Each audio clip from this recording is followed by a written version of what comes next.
कमल सचदेव जी, जिनका उद्देश्य था समाज का भला करना, गरीबों की भलाई करना। पाकिस्तान से आए पुरुषार्थी समाज के लोगों को उन्होंने यहाँ आकर एक कॉलोनी बसाई, जिसमें उनको 2,500 रुपये में प्लाट देकर उनको मकान बनाकर उनको स्थापित किया।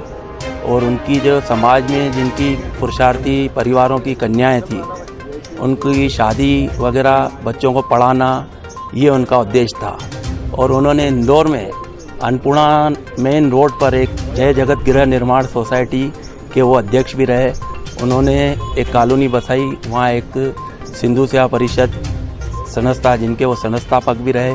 उन्होंने एक झूलेलाल मंदिर का निर्माण किया और एक कम्युनिटी हॉल बनाया, जहाँ समाज के जो गरीब परिवार हैं उनकी कन्याओं की शादी वहाँ उन्होंने कराई।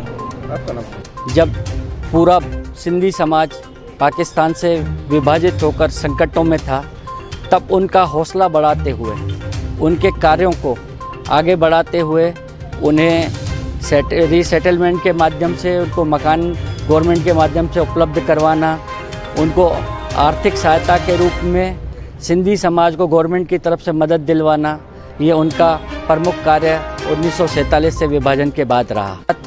1951 में वो 52 में इंदौर आ गए और इंदौर आने के बाद उन्होंने स्वर्गीय डॉक्टर कमल सचदेव जी ने इंदौर को अपनी कर्मभूमि बनाया।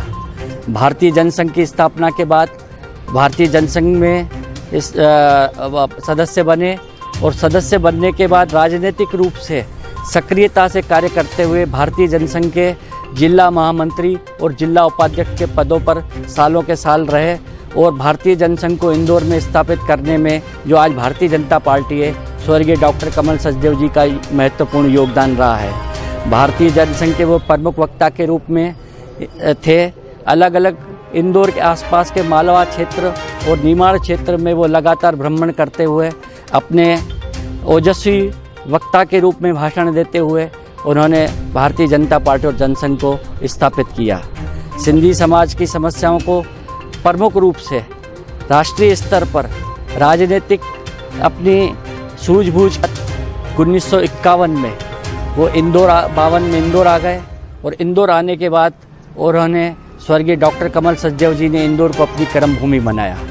भारतीय जनसंघ की स्थापना के बाद भारतीय जनसंघ में इस सदस्य बने और सदस्य बनने के बाद राजनीतिक रूप से सक्रियता से कार्य करते हुए भारतीय जनसंघ के जिला महामंत्री और जिला उपाध्यक्ष के पदों पर सालों के साल रहे।